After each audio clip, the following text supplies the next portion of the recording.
Hi everyone, welcome to this session. Hope you had a lovely morning with the conference. You're attending loads of nice talks. We'll just give it like a few minutes just to get everyone in the room so they can find their way. And after that, we'll get started. I currently can't see anyone or anything, so hope you're all joining and we'll make a good start in just a minute or so. I can't see the chat, so maybe you'll be chatting.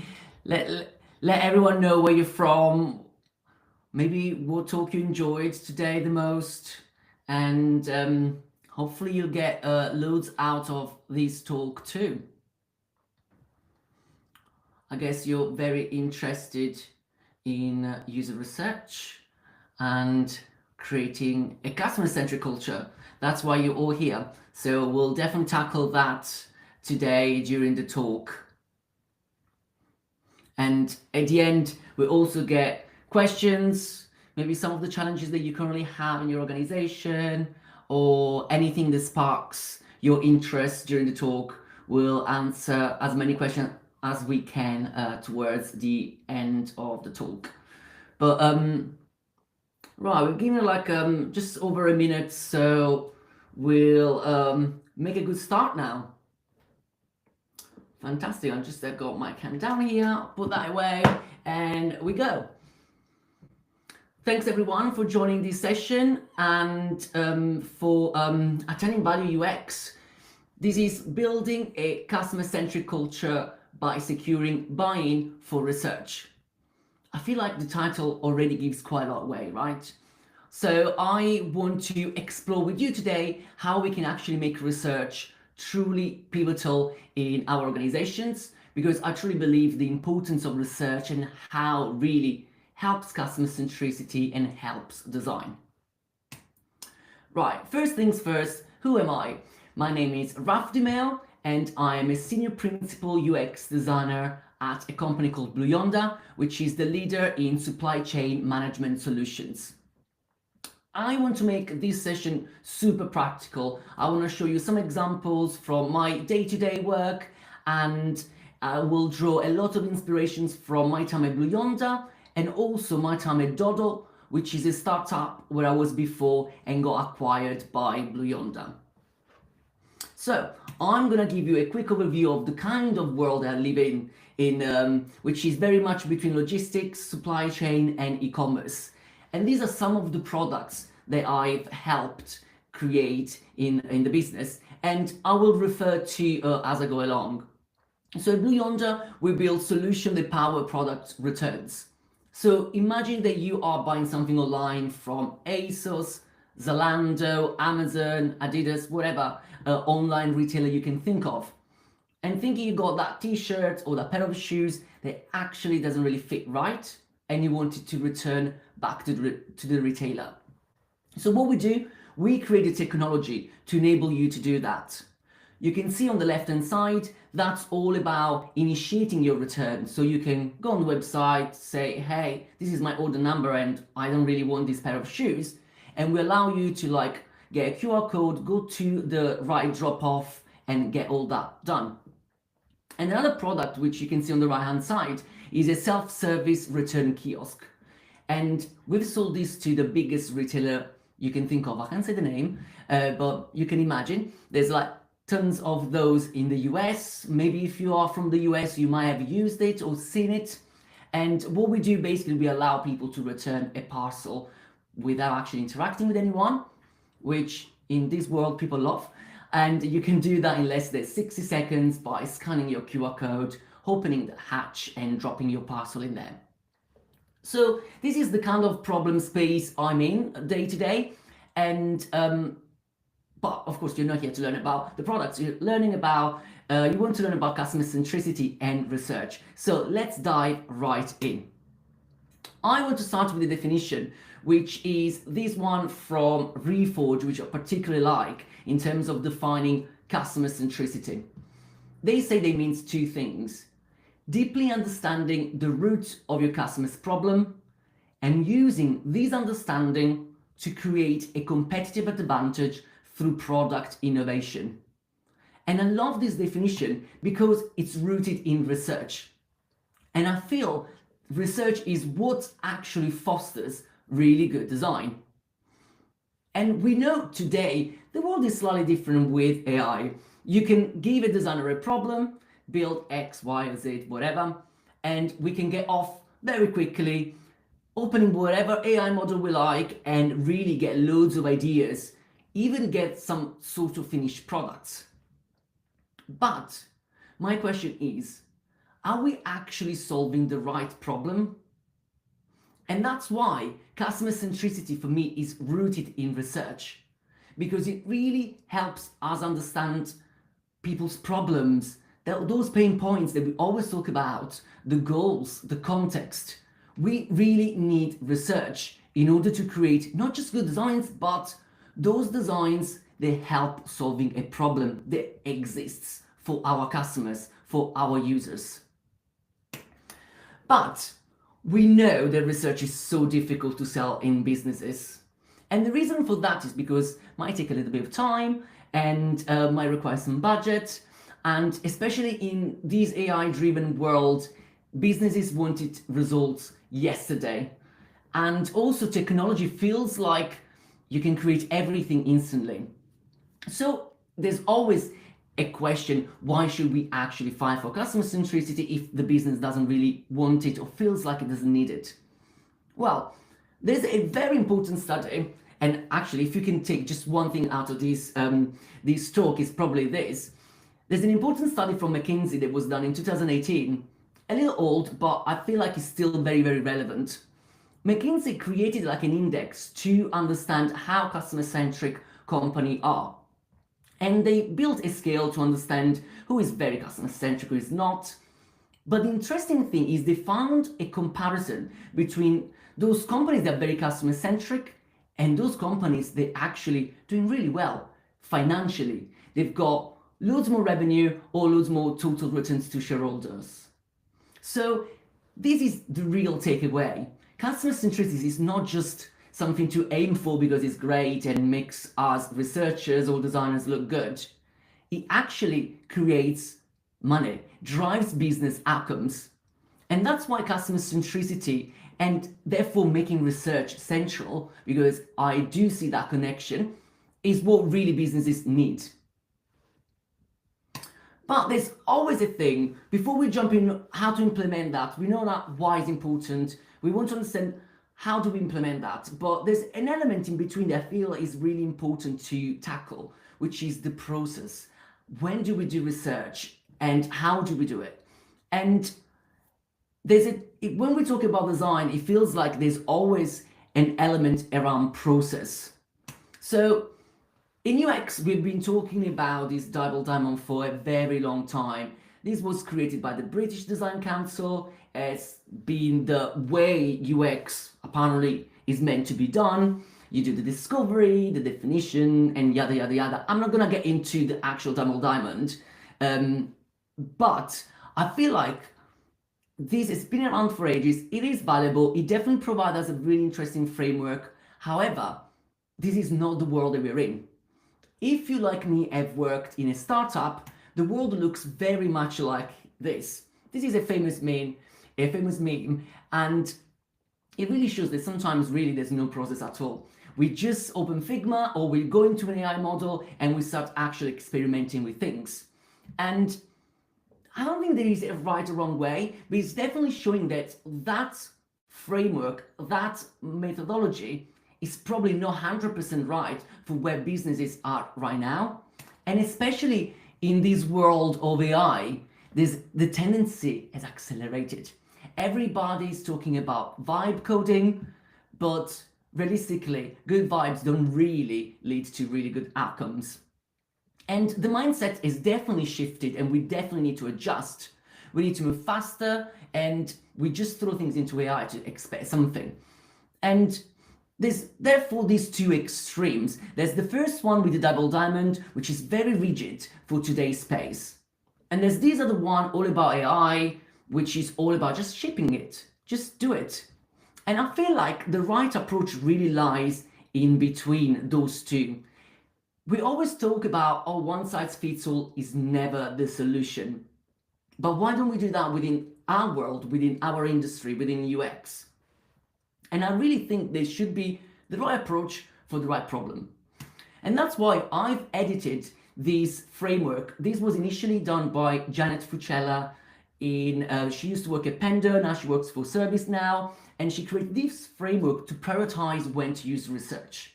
And I edited it to understand how that might fit within our world, which is dominated by AI, to try to understand what is the right approach to use for the right problem.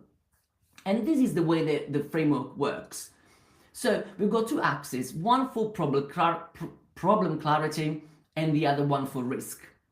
And depending on where you are in that space, you can choose if you want to move very fast with AI or whether you probably should slow down and focus either on research or design. So you can see here, if you go to the low clarity, low risk quadrant, you can see there's definitely a space where AI is really useful, really important, because there's not much clarity about the world. The risk is actually really low. So why don't we get AI to generate loads of ideas and start sparking that conversation across the different people in the team? However, if the clarity is low, but the risk is high, you don't want to really mess about with AI. You just want to focus on research and really trying to understand the problem deeply. Before then you go move forward and probably use AI after. And when the clarity is really high, but the risk is low, I suggest really to focus on iterating with AI, which means just let's use it to experiment, to test, to optimize things. And when the clarity is really high and the risk is high too, then I feel like design plays a huge part, because that's where actually we can understand the importance of the detail. So let's sweat the details, let's really focus on design, let's use our craft in order to be super precise in what we're actually going to ship. And I really like this framework because it really forces us to think critically about a brief, about a problem that we actually have. What's the clarity, what's the risk, therefore what is the right approach for us to do this moment? And I feel like this helps in making sure we're building a customer-centric business, a customer-centric culture, because we're not rigid in our methodology, but as designers and as researchers, we can flex with the business, which I think is super, super needed at this point in time. And therefore, when we are in those early stages, the problems are quite fuzzy, then let's go with AI, let's speed things up so we can understand more quickly. But when we are in late stages and the stakes are quite high, I really feel like that's where research is important, and that's where our craft really reigns in those spaces. Right, now to the big question. How do we actually implement customer centricity? And that's where I want to get a little bit more practical and give you some more examples of how I've done when I was in my time at Doddle in a startup where everything was confusing, and I was the only designer for a while. Before then, we started to build on this culture of customer centricity and getting more designers. So I've come up with these 3 steps: plan, engage, and inspire. Of course, when I joined Doddle, I didn't know that this is what I was going to do. It's definitely like thinking back, oh, hey, these are the 3 things that really helped me scaling the design team and making like research really pivotal to everything we do at Doddle.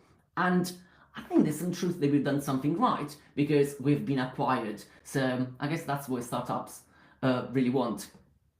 So let's start with the first step, which is plan.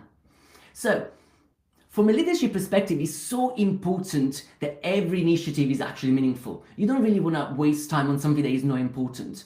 And I feel like that's the same thing when you're building for customer centricity. You want to try and make sure that what you do is meaningful and it's taking you somewhere. And that's why I feel like it's important to plan, understand where your company is at, where you're trying to get to, and what are the steps that you need to do in between in order to reach to that goal, which in our case is customer centricity.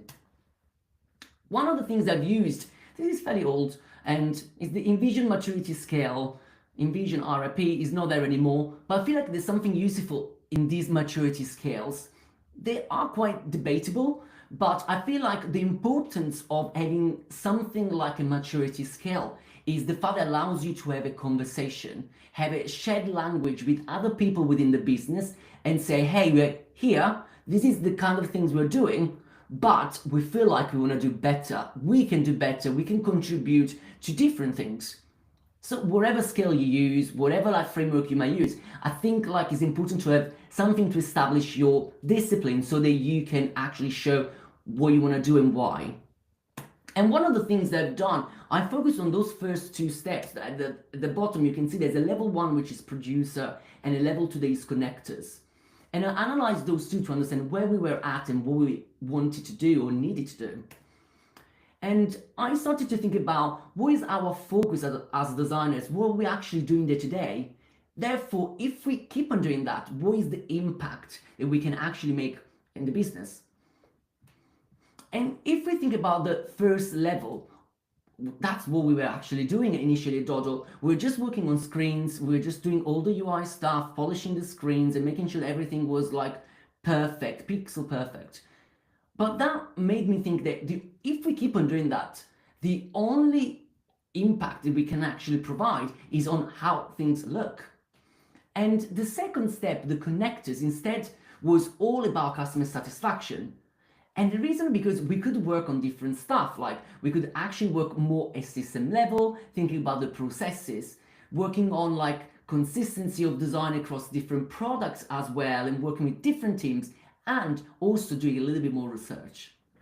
So that's why I decided to understand how can I go from like just working on a screen in Figma to extend what we actually do as designers.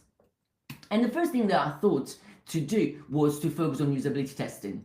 So instead of just impacting the aesthetics of our product, by doing usability testing, we could actually impact usability. And that could guide us towards that level 2, level 3, level 4, whatever that is, so that we can start shifting the benefits of design within the business. And I'll show you some example of how I made this work. And I feel like what really works in startups or in companies that don't do a lot of usability testing or a lot of customer centricity kind of practice. The first thing I did was to choose a very like lame problem, really, something that the business was not particularly interested in. So I'll define it as a side project or a low-level interest kind of project. And I didn't really tell everyone, hey, we need to change this, we need to do usability testing because this is going to help us to do X, Y, and Z. I just did very like low-key, and because it was something that it wasn't particularly important to the business, in this case was a customer onboarding. We're trying to get to the US and we wanted to like get new customers, so we were looking at onboarding, but it wasn't like a new thing, so no one was too bothered about. And because of that, I got quite a bit of time to actually do these new designs for the onboarding, and I could actually slot in some usability testing, even though it was a practice that wasn't really used within our business. And what I did, I kept everything very, very small. I didn't start to get loads of people involved. I didn't ask for a huge budget. So what I really did, I like got my Notion out, got in touch with a lot of customers that we had and potential customers to understand a little bit more about their experience, put the email in, and trying to understand who wanted to take part to the testing and who wouldn't. And I did everything on Zoom. I also used Media Player to like cut reels of everything that was going on, which was very painful, but at least it was free. And this really helped me to like get going without anyone interjecting. But the most important thing was that I started to focus on impact and the results. So I didn't just went there and say, hey, this doesn't work. But I used all the recordings that we collated as part of the research to show, hey, there's something here, there's a problem that we should fix. And that's what was really eye-opening, because once you start putting those reels, those reports in front of people, and even the CEO can see our product doesn't really work, people can use it, and people struggle doing X, Y, Z, in that case, people start listening. So the footage, that insight became so important, and people start to talk about it. So that's why planning what you're trying to do, trying to see what's the next thing that you can do, and use whatever insight you get as a way to leverage your ideas. That's definitely the most important part. That what really helped me. And the next step is engage. So I didn't say before, like, just keep looking, just don't interact with anyone, just do it, and then the insights will actually speak for you more than anything else. Is the best thing to do. But once you have actually achieved that, I think the most important step to do after is to start collaborating with other people. And I want to start this with a quote from Kim Scott. She's the author of Radical Candor, a fantastic book, and she writes these in a time that she was transitioning in a new job, and she started to make a lot of changes. She says, telling people what to do didn't work. At a time when we were obviously in need of big change, it has seemed like it was the fastest way forward, but it wasn't. First, because I didn't involve my team in the decision making, I just made the decision myself. Second, because even after making them, I didn't take the time to explain why or to persuade the team I'd made good decisions. And I think this is so important because it really shows like the importance of making sure that everyone gets a share of what you're doing and is involved in what you're doing. So it creates a little bit that IKEA effect that we always talk about, where everyone feels like they're taking part and they're building part of that culture that you actually aim to build. So I found this particularly important and really helps me to understand the next step on how I need to engage people and who I should engage. And in my job when I was at Doddle, we were a SaaS company, so it was very difficult to talk to people. And that's why what I did, I started to build relationships with people not only within my squad with product and engineering, but far, very wide, especially with sales and marketing.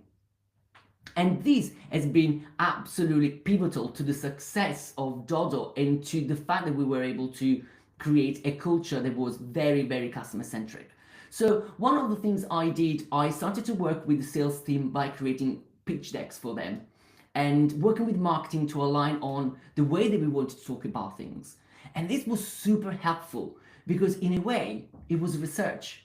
I was able actually to get feedback from the salespeople, understand what customers were talking about, what they were saying, how certain parts of our product resonated with them.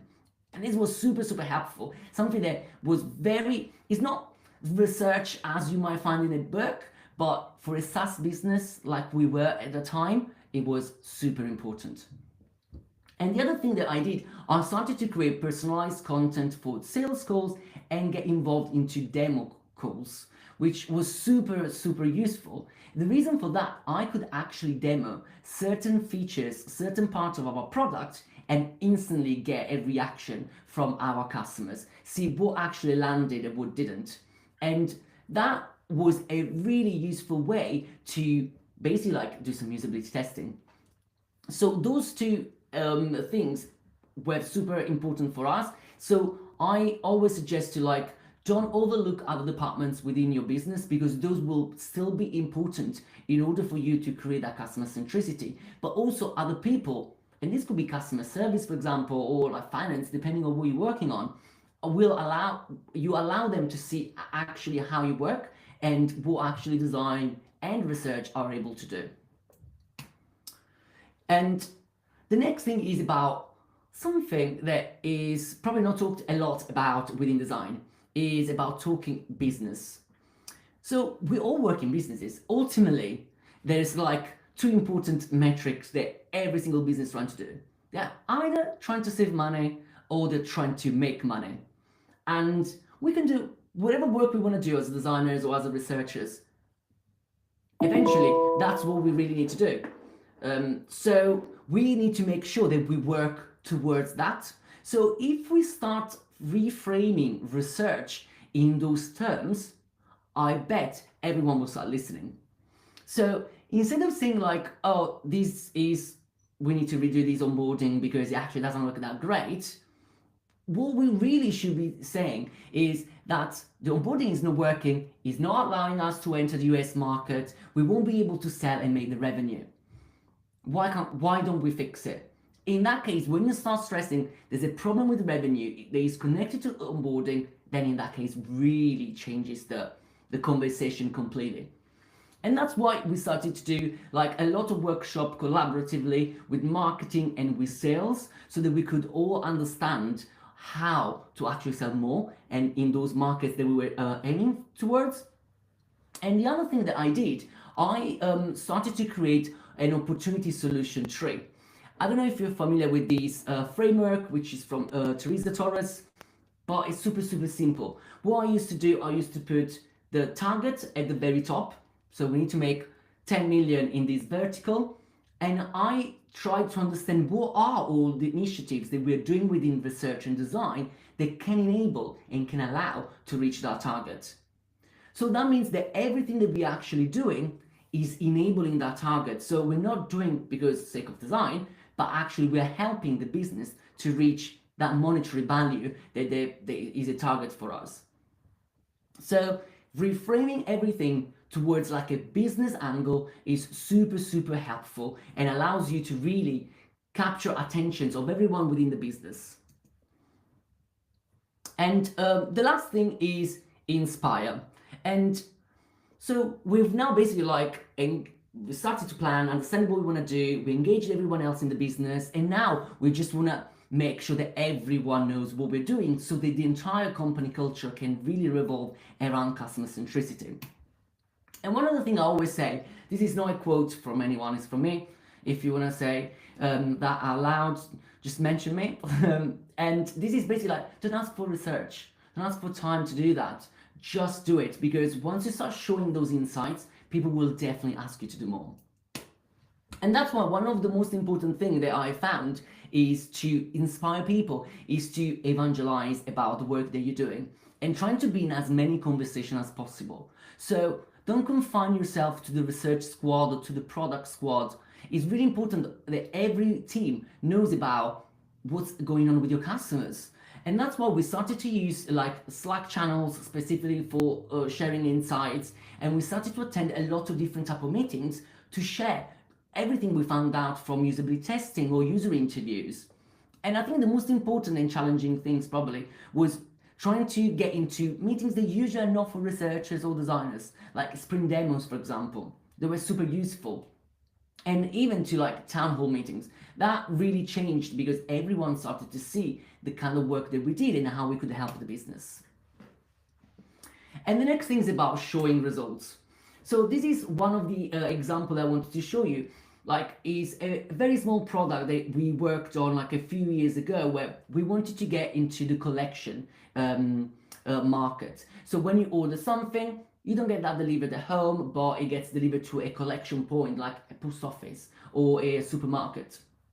And what we did, we created a cross-functional team with both sales and marketing, and we started to understand how we could tackle the Australian market to make this a huge feature so that we could actually get loads of parcels away from home and into collection points.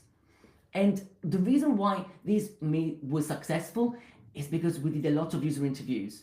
We started to understand people's behavior, how people were using an initial product that we had, which was a long list of drop-off points. And what we noticed was that people just wanted to go fast on checkout. Once they chose the pair of shoes, they just want to buy it. And the checkout is just like click, click, click, and people just go through. So what we decided to do is to make collection point the fastest way on checkout. And what we did, we used some AI tools to basically like resurface the closest place to the person address, and we were able to have that pre-selected. So that basically like once you add your postcode, you already selected your closest place to collect it, and you can go through checkout super fast. And that really helped to like triple the amount of people that then started to choose collection points, because it just allowed them to go super fast. And we share the stories far and wide. So we create loads of reports, like long report, short report. We spread all around the business to tell the story of how we did it, why it was important, and the numbers that we actually achieved. So to make sure that we could do more and more of that. And that's really what really happened by just simply like planning things, getting engaged with other teams, and then tell everyone that this is what we've done and how we've done it so that you can do more of. And that's what really happened to me. Like, we grew the design team to 7 people, and we started to travel the world to actually see how returns happen in different countries. So we went to Vietnam, Italy, to the US, to the Scandinavian countries, and we are called all the time to make sure that we can see how people do things, interview people, do usability testing, do field studies, so that basically we can help the business to shape the product, shape the strategy. And yeah, that's me. Just right on 30 minutes, roughly. Yeah, thank you. Perfect, Rav. We've got some questions in the panel if you want to answer a few of them, and then we can wrap up. Yeah, can I stop sharing now, I suppose, yeah? Please stop sharing. Yeah. All right. Do you want to access the question section? Yeah, I'm just going to the chat, right? Yes.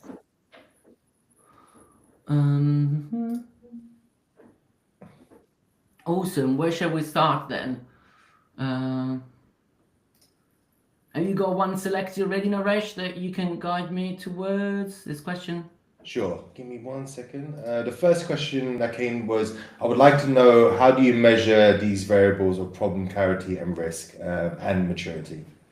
Yeah, well, in terms of like the maturity, I do a very an assessment. When I first started at Doddle, to be honest, was fairly clear because I was just observing how teams worked before, and everything was just like feature after feature after feature, and designers where the contractor at the time was not involved in any other conversation rather than, hey, can you make this screen better? So in that terms, it's fairly clear to understand where maturity lands. And one other things is like really using one of those maturity model and seeing all those parameters that are important in terms of design, research, and innovation to really help understand like where you're at. And in terms of understanding like clarity and risk is really much an observation that I do with the product managers. So we're working like in a trio way. So we've got designers, product managers, and tech lead. They always work together, and we make an assessment like, do we have any research that's been done in the past? How much do we understand about this problem? And in terms of risk, we're trying to understand, is this going to go live to a lot of customers? How many customers actually will be using that? And if that is a huge feature that everyone will then have, the risk is very high. If instead is like is very small setting features or something that is not commonly used, in that case we lower the risk and be like, okay, fine, we can maybe go into more experimentation in this case, or start working with AI a little bit more. So that's the way that we assess in a very much in a conversation with the people on the squad. Brilliant. I think we have time for just one more question. What if you have more than one of those levels in your company? How not to make those different levels clash? Yeah, I think you're probably referring to the maturity model in that case, Francesca, I would imagine. Yeah, so as I said before, I don't look at that maturity scale in a very strict way, but I just used to basically spark the conversation.